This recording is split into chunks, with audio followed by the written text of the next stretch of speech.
Welcome back. Episode 15 of Be a GM with the Minnesota Wild here on Dynasty Central Sports. And thank you for joining us. We are heading into February of 2022 and the writing is on the wall, and I have to make a decision because the trade deadline is coming up at the end of this month. So let's take a look at the calendar and see what we have on the docket for the Minnesota Wild as we're going to head into this dismal season so far. We have the trade deadline on the 25th of February, and so I'm going to be very busy on that trade deadline, so that'll be a bulk of this episode. I'm going to show you the San Jose game on the 27th. Why? Because that will be the first game that we have with all the new players that we either accrued or traded away from that trade deadline. So really, that's what I'm going to be focusing on to see how we do in that Sharks game. Hopefully, we either play well and we still continue a little bit of momentum, even though we are going to be sellers at the trade deadline. Our morale will be fucked up as I'm definitely going to be moving. Ryan Getzlaf with 52 points. Kaprizov will be staying. Pacioretty will most likely stay. Niederreiter, if I can find a good deal for a younger player, I will move him. Connor Garland, he'll be staying. I definitely want to keep him. Kevin Fiala, I might dangle to see if I can get any type of a solid deal for, but most likely will keep him. Kakaniemi for sure will be kept. And Adam Gaudette and Ryan Hartman definitely will be keeping all of them as well. So Getzlaf, Niederreiter, most likely definitely will be gone. Cam Talbot, I'll probably move as well. He'll be in his final year of his contract. Nope. Maybe Matt Dumba. I'll see if I can dangle that out there. Coach is happy that we got Max Pacioretty to help out with scoring, so he's got +2 morale gained as we are simming through the month of February to the trade deadline against the Kings on the 25th. So far, it's been a little hodgepodge. We got some wins, shootout win, overtime loss, a shutout over the Canadiens and over the Maple Leafs. We got a shootout loss against the Blue Jackets. So far, we're actually not doing too bad in this month of February. Gustav Olofsson, a former Minnesota Wild draft pick in the second round, is on waivers. We're not going to claim him. Fuck him. We lost 3-0 to the Jets, a loss to the Blue Jackets, and a loss to the Avalanche. That is perfect, setting me up for the trade deadline. We're definitely going to be a seller at the trade deadline, so we're going to dangle a lot of players out, hopefully get some good offers. I'm not going to go out there and try to get offers because most likely that's just going to be a waste of time. So we're going to see what we can get for Getzlaf as I'm flipping through these trades that have been sent for Getzlaf. As you can see, there's a lot of good talent being thrown at me. Alex Tuck, Nicholas Backstrom. Oh, we got a trade offer for Niederreiter, a third and a third for a second, fourth, and Gudas. I don't really like Gudas, so fuck off. Let's see what else we got for Getzlaf. As you can see, there is actually some good talent thrown at us. Like I said, Nicholas Backstrom, a top end center, but he's on the older side. He's got a big contract, which I don't really want to look. 420. I want to pick up a big top end talent right now. I want to start building this team as I do want to get Robert Backstrom, who is he is the nephew of Nicholas Backstrom. So, I would love to. They're trying to give me Ilya Samsonov as well. Nope. And no way. I'm not going to do that. He's a good goaltender, but I think I'm going to give Kakkonen the chance to be a top-end goaltender first as we develop Jesper Wallstedt. So Cam Talbot, like I said, he has 2 years left on his contract. I said he was a UFA. I lied. We're going to send him to the Oilers for a third and a fourth in the draft because I could use those picks. The Oilers could suck. Like I said, we're going to dangle Fiala and see what kind of offers we can get. So far, not happy with any of these. They look all pretty garbage. Ryan Johansson, a fantastic center and a fourth for Fiala. But Ryan Johansson makes $8 million. Can't do that. Can't fit that into the budget. So I'm not going to trade Fiala. Let's see what we can get for Dumba, a big top-end defenseman, but makes $6 million. And he's 27 years old, 2 years left on his contract, and he's really not going to get any better. But I do still like him. He's a right-handed shot. He's got the big Dumba bomb slapper and a good power play young defenseman still at 27. I know I just used that as a detriment, but you know what? I can say whatever I fucking want. We're not going to trade him. Niederreiter, let's see what we can get. Panthers, they're offering Rybinski.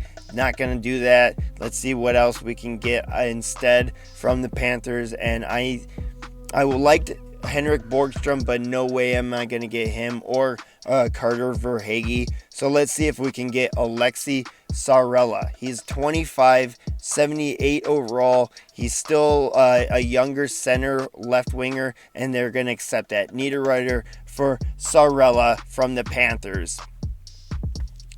So far, there's not much else I'm going to be doing in this trade deadline. A lot of players we've already moved in this one. We did trade Ryan Getzlaf, like I said, and we traded him to the Vancouver Canucks for some picks and Nils Höglander, which is actually a big get in my opinion. He's a good young forward. He's a little on the small side, but he can actually put up some offense. And we got a trade offer from the Blackhawks, Duncan Keith, and some picks for some picks. I'm not going to do that. Duncan Keith is just an older defenseman, 38, and a big contract. It's the end of the trade deadline. Take a look at the trade deadline summary. Matthew Tkachuk goes to the Carolina Hurricanes. Some picks go across for David Krejci. A first-round pick goes to the Kings for Krejci. Like I said, I traded Saarela for Niederreiter. We got Saarela and we traded Niederreiter to the Panthers. Jason Robertson goes to the Avalanche for some picks in Armia. Mikael Granlund goes to the Panthers. Samsonov goes to the Red Wings for some picks. Cal Peterson, Olli Mata goes to the Bruins for some picks. Looks like Chalmerson and Joel Chelman and a pick goes to Bruins for a first round pick. Interesting. Giordano Bobby Ryan goes to the Maple Leafs for a first round pick and TJ Brody. Johnny Gaudreau goes to the Predators for Ryan Johansson. Peyton Krebs goes and with Alex Tuck to the Arizona Coyotes for Christian Fisher, Phil Kessel, and Tyler Pitlick. This is some big trades going across. Cam Talbot, like I said, traded. Kevin Shatendeuce is traded to the Bruins. He was traded to the Ducks or something last season for 2 first-round picks. What a crazy-ass turn of events. Take a look at the lines now after the trade deadline. Kaprizov, Kotkaniemi, and Garland on a line. Pacioretty, Gaudette, and Hartman. Greenway, Saarela, and Fiala now on the third line. Foligno, Johnson, and Höglander on the fourth line. Nils Höglander now a 78 overall. Fiala is a 78 overall. Saarela is a 78. We got young players. They're all like 25, 26 years old, still developing, and I still like the outlook of this lineup. Yeah, Foligno's a little old. Luke Johnson really has no upside. Hartman's not really on the upside. Pacioretty most likely will use him in a trade for that first overall pick if we can get that. Brodin and Dumba, Soucy and Honka on the line. Mueller with Ian McCoshen finally getting dressed in the lineup, and let's see how we do against the Kings, and then go to that Sharks game and see and wrap up the February month. We got the Kings with a 2-1 win. Let's go up to the Bay Area, play against the Sharks on the 27th, and close out February with a new roster and new horizon look. Hopefully we can go into the draft and get that first overall pick, get Robert Backstrom. Kotkaniemi at the draw now as the first line center for the Wild, wins that back to Brodin, and we're going to start this game off. Cam Atkinson has its turnover, Cam, and that's the Wild with a shot from Connor Garland. We're in the first period now, 13:30 mark of the first. Wild with the shot in. Wild with some pressure, and Ryan Hartman digs out the puck. That's a pass and shot, and Ryan Hartman scores as a great pass from Pacioretty, and Ryan Hartman sneaks below the hashes right across the slot, and he snipes that right past the Sharks goaltender for his 10th goal of the season. Martin Jones could not handle that close quarters short side snipe. Actually, not short side, long side snipe, as Max Patch picks out the puck along the boards, hits Hartman, and he sneaks across and snipes it past Martin Gama Jones. All right, the Sharks down 1-0. Erik Karlsson now has it, tries to dump it in. Matt Dumba stymies him. Passes that intercepted. LeBanc has it now. Gambrell with the shot and deflected and through the wickets of Capo Kakkonen, the new starting goaltender of the Wild, as Dylan Gambrell gets a lucky horseshoe shot as it deflected and rolled right through Kakkonen's 5-hole as he was stymied from that 5-hole deflection. Look at that.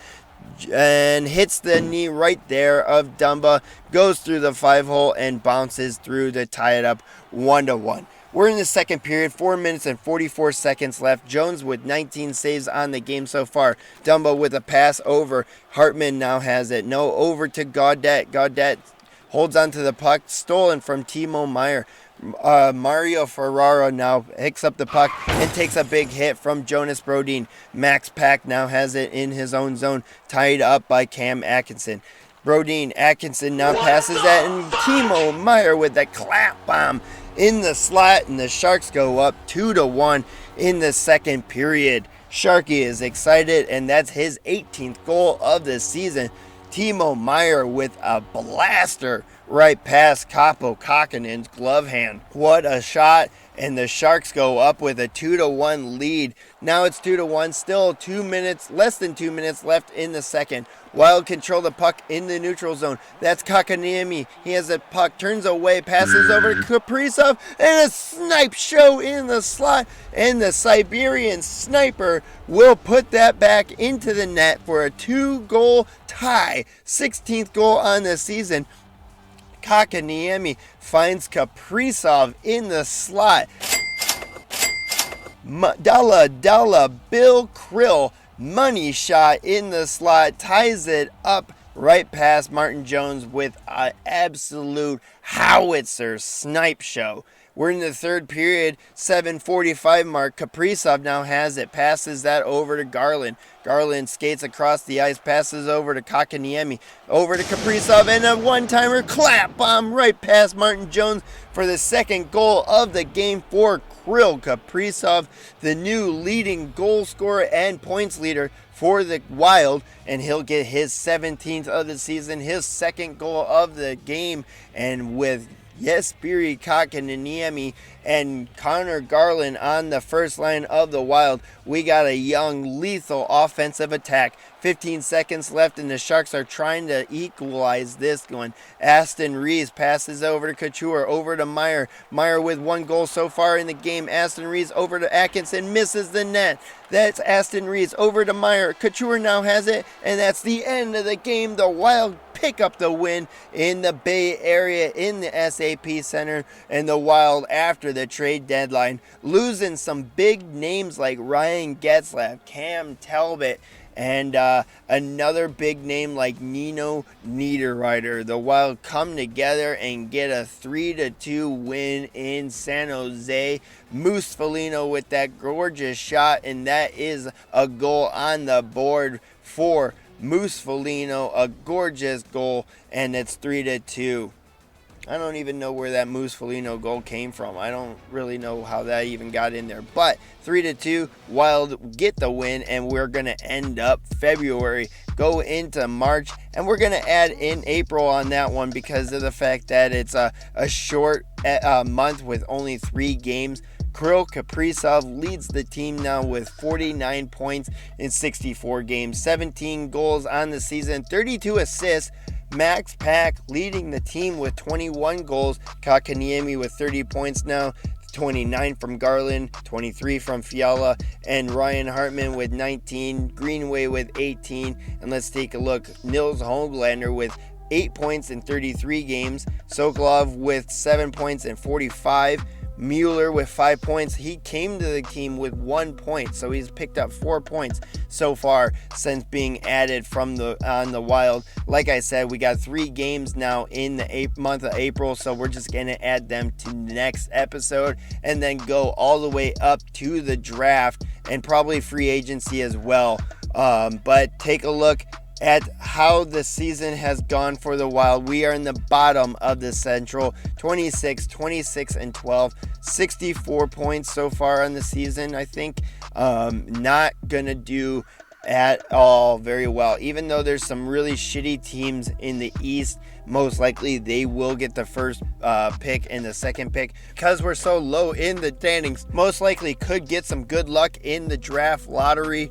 Hopefully we get a high pick that we could use to trade up for the first overall pick. Thank you for watching this episode. Join us for the next one, 16, as we're going to have the month of March and April and head into the off season in that next episode. Smash like down below, hit subscribe, and thank you for joining us on this big episode for the Wild trade deadline, and we will see you later.